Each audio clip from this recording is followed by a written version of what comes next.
Commerce Alive today presents Plymouth.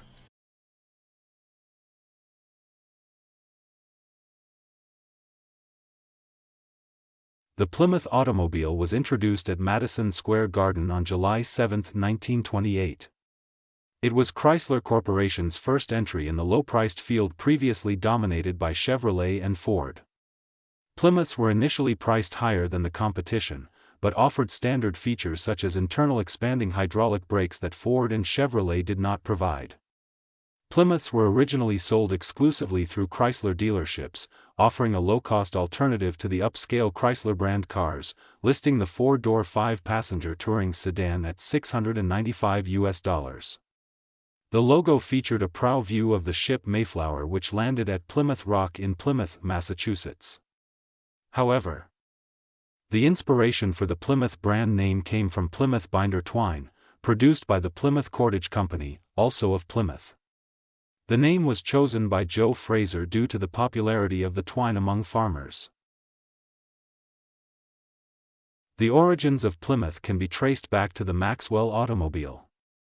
When Walter P. Chrysler took over control of the troubled Maxwell-Chalmers Car Company in the early 1920s, he inherited the Maxwell as part of the package. After he used the company's facilities to help create and launch the six-cylinder Chrysler automobile in 1924, he decided to create a lower-priced companion car, using lessons learned when he was running Buick under William C. Durant at GM. So for 1926, the Maxwell was reworked and rebadged as the low-end four-cylinder Chrysler Model 52. In 1928, the 52 was once again redesigned to create the Chrysler Plymouth Model Q, although print advertisements called it Plymouth and did not mention engine size or model designation. The Chrysler portion of the nameplate was dropped with the introduction of the Plymouth Model U in 1929. While the original purpose of the Plymouth was to serve the lower end of a booming automobile market, during the Great Depression of the 1930s the division helped significantly in ensuring the survival of the Chrysler Corporation when many other car companies failed.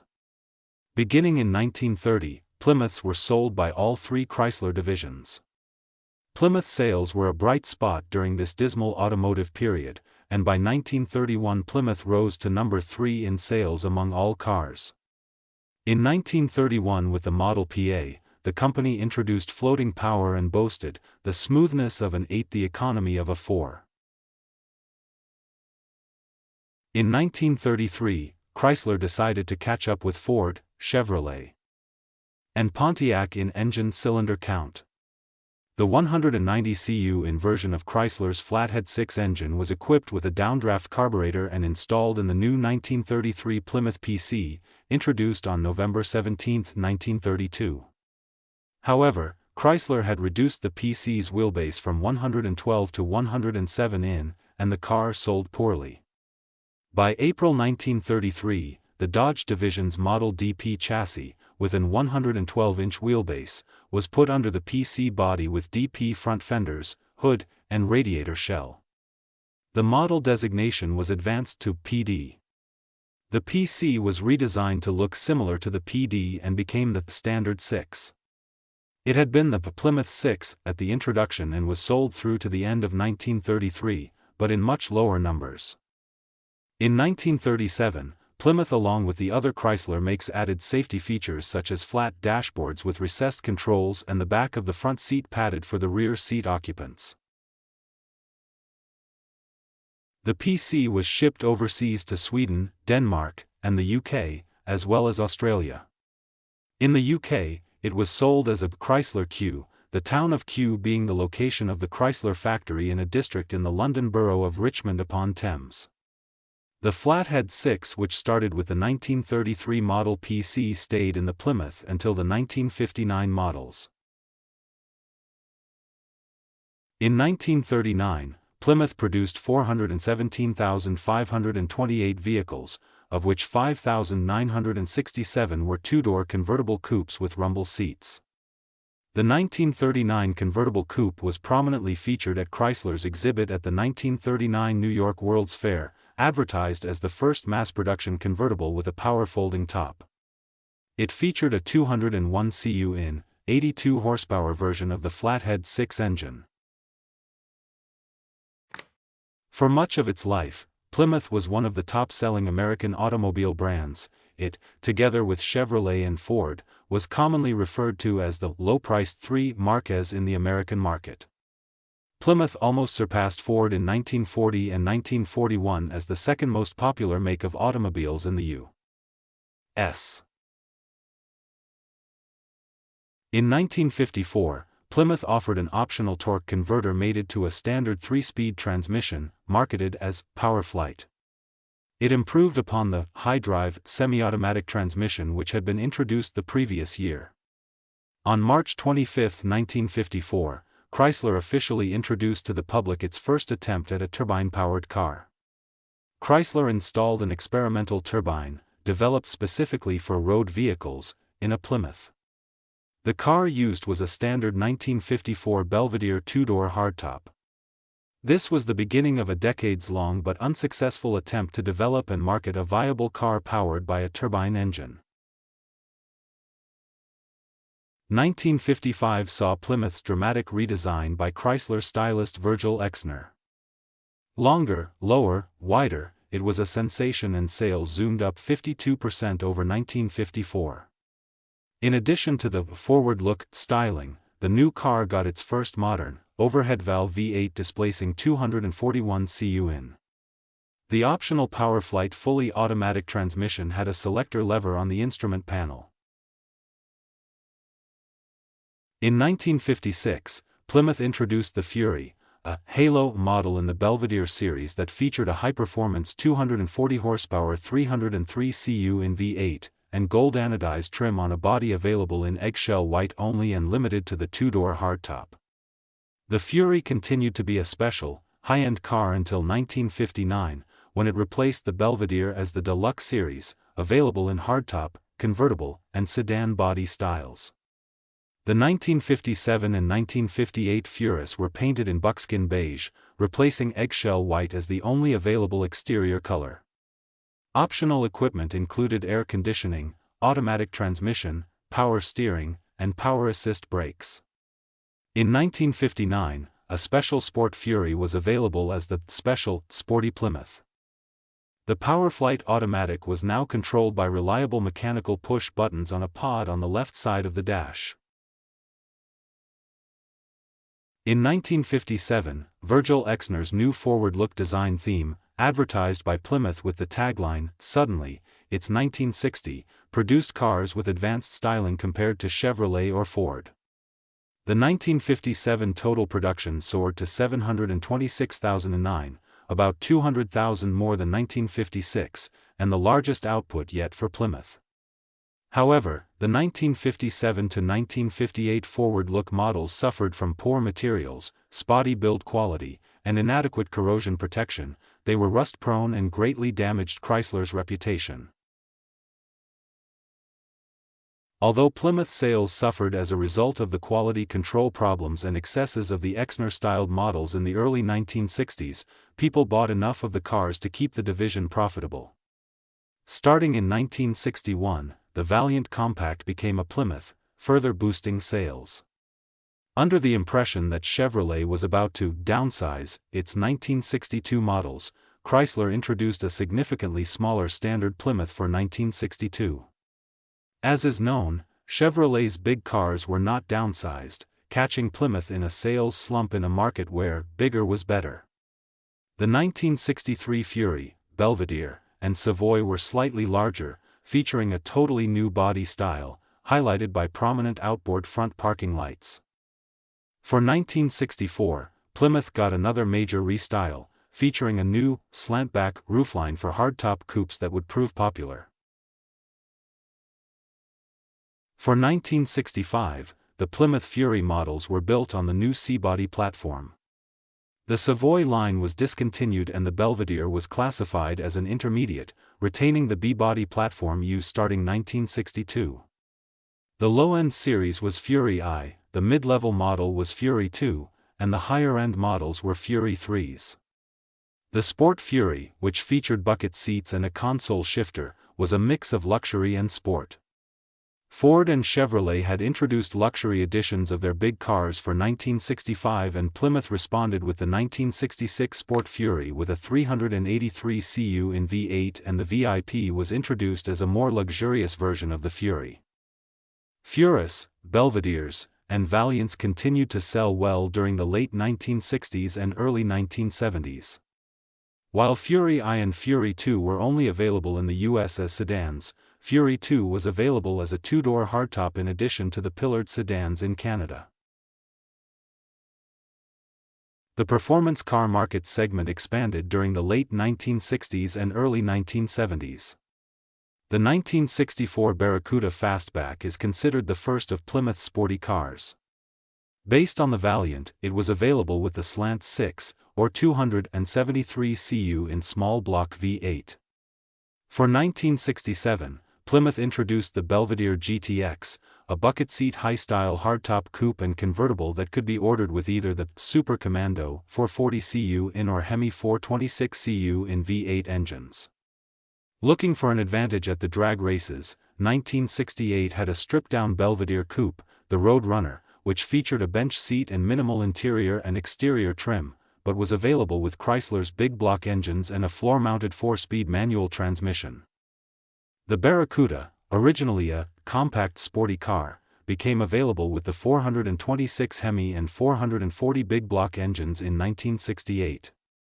The GTX, Barracuda, Road Runner, Sport Fury GT, and Valiant Duster 340 were marketed by Plymouth as the Rapid Transit System, which was similar to Dodge's Scat Pack concept. During this time, the brand also competed in professional automobile racing.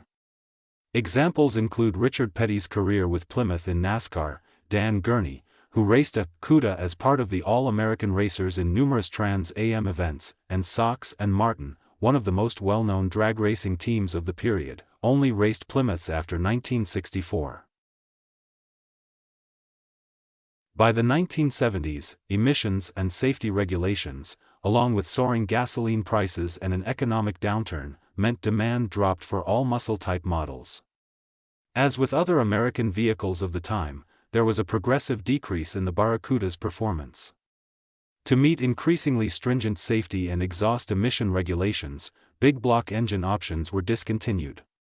The remaining engines were detuned year by year to reduce exhaust emissions, which also reduced their power output. There was also an increase in weight as bumpers became larger and, starting in 1970, E-body doors were equipped with heavy steel side impact protection beams. Higher fuel prices and performance car insurance surcharges deterred many buyers as the interest in high-performance cars waned. Sales of pony cars were on the decline.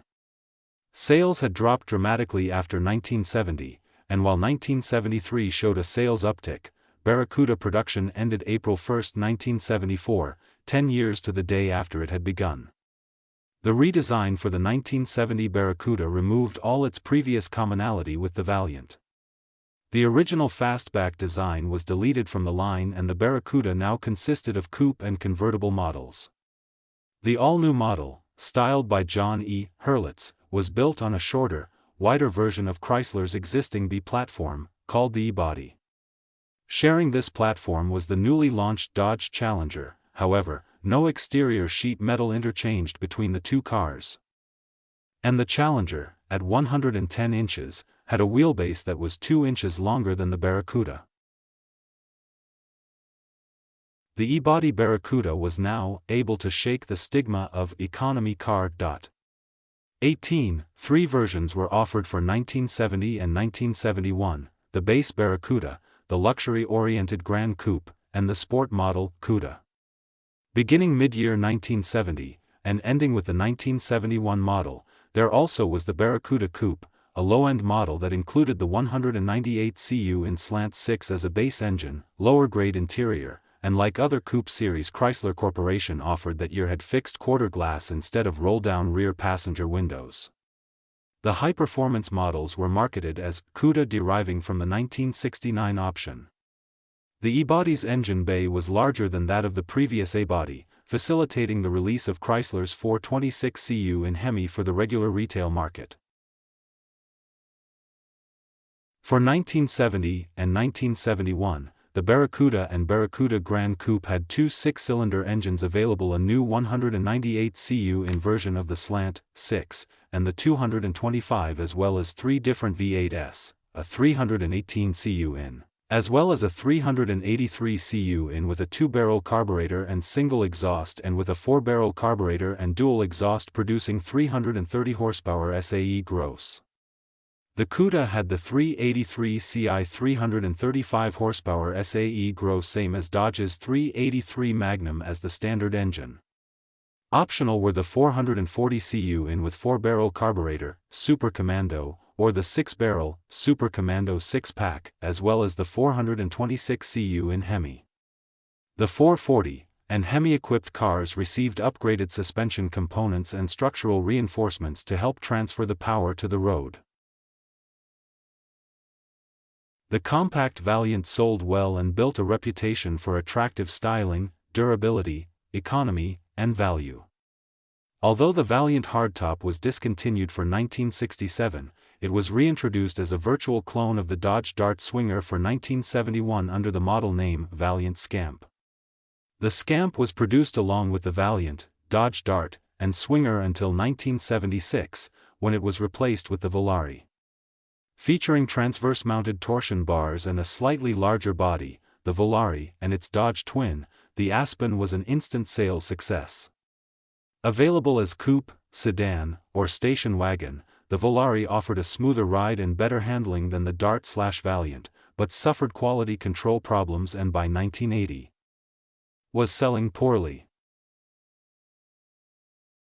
Realizing that front-wheel drive, 4-cylinder engines, and rack and pinion steering would become the standards for the 1980s, Chrysler introduced a new compact car for 1978, the Plymouth Horizon/Dodge Omni Twins, based on a Simca platform. Horizon sold well, but suffered from a scathing report by Consumer Reports, which found its handling dangerous in certain situations. Plymouth continued to sell the Horizon until 1987, when a variety of front-wheel drive compact cars made up the line. Big Plymouths, including the Fury and Grand Fury, were sold until the early 1980s, but mostly as fleet vehicles.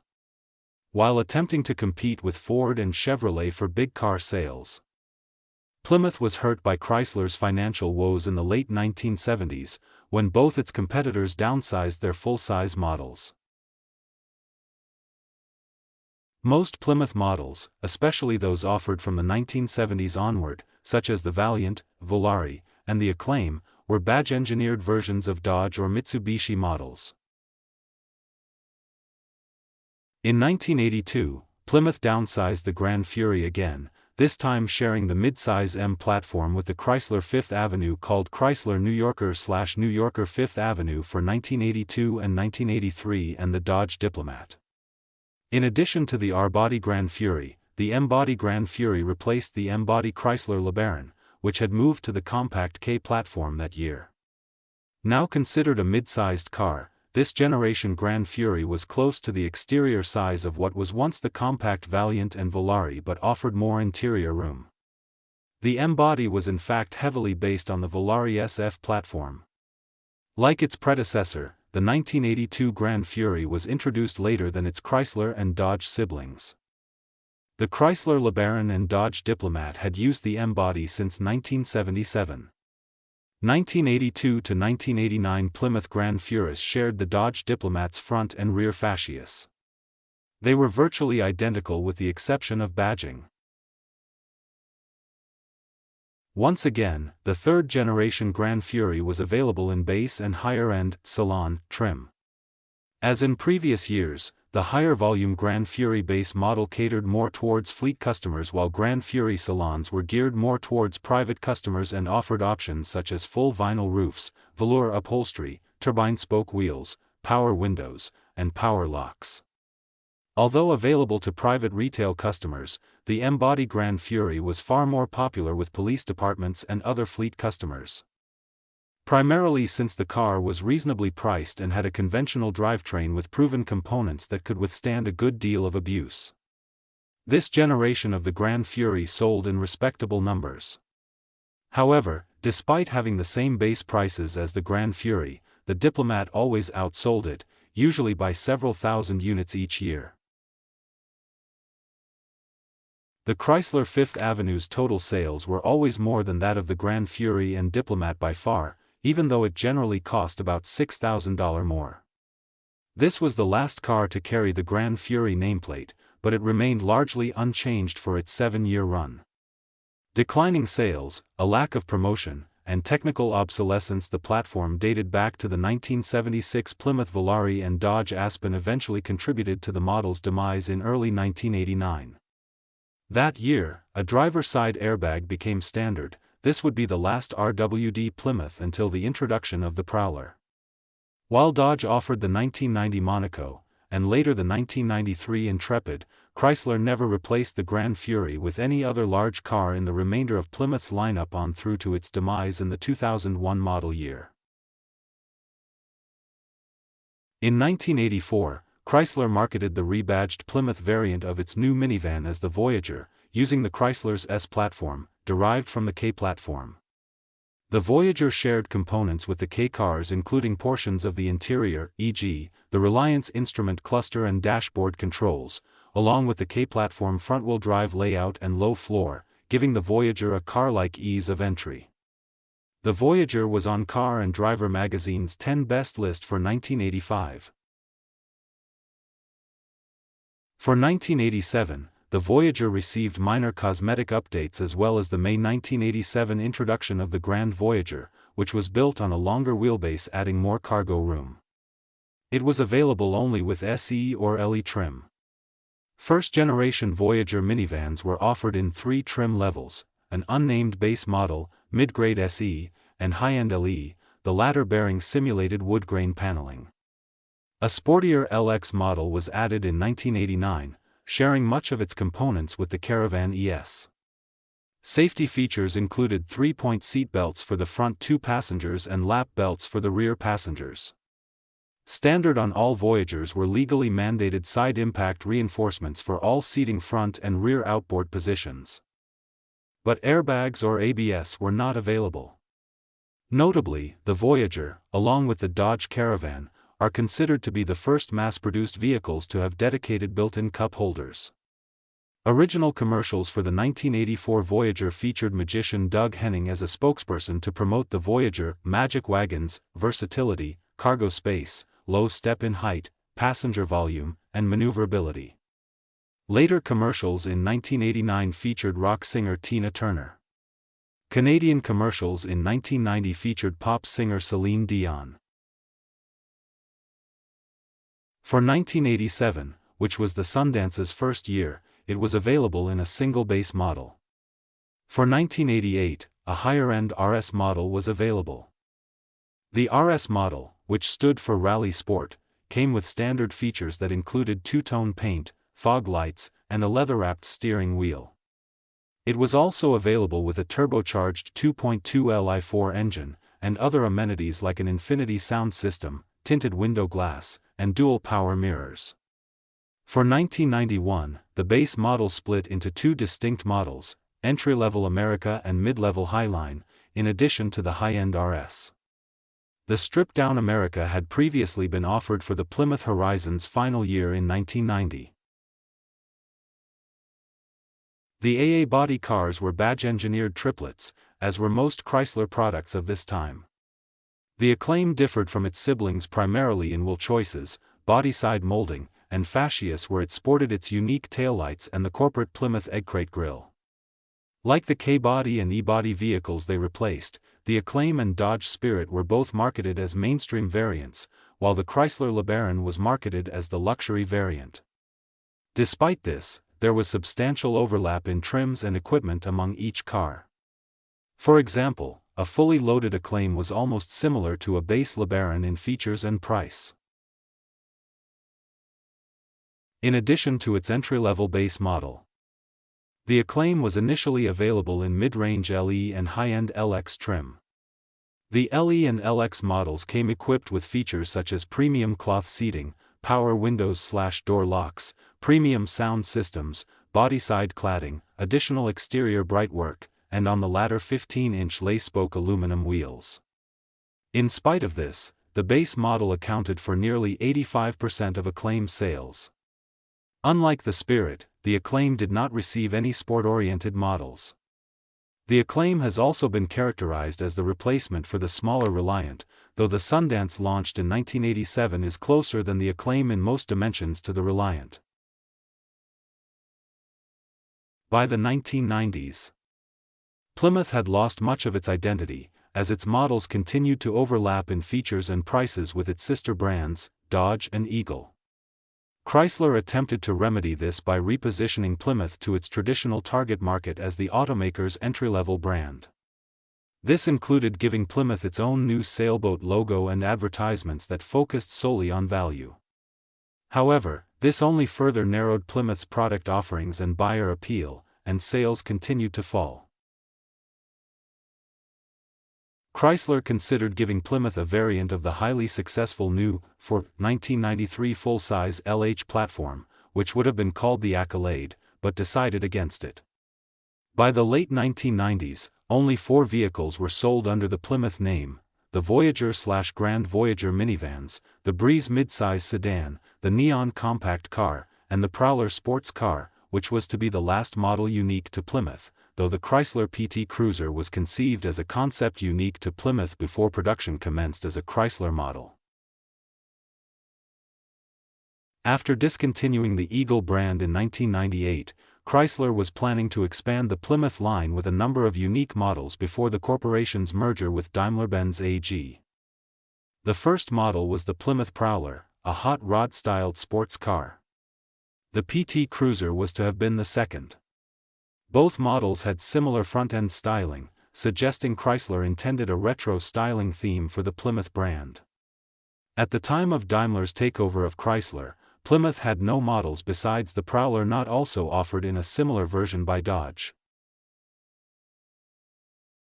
From a peak production of 973,000 for the 1973 model year, Plymouth rarely exceeded 200,000 cars per year after 1990.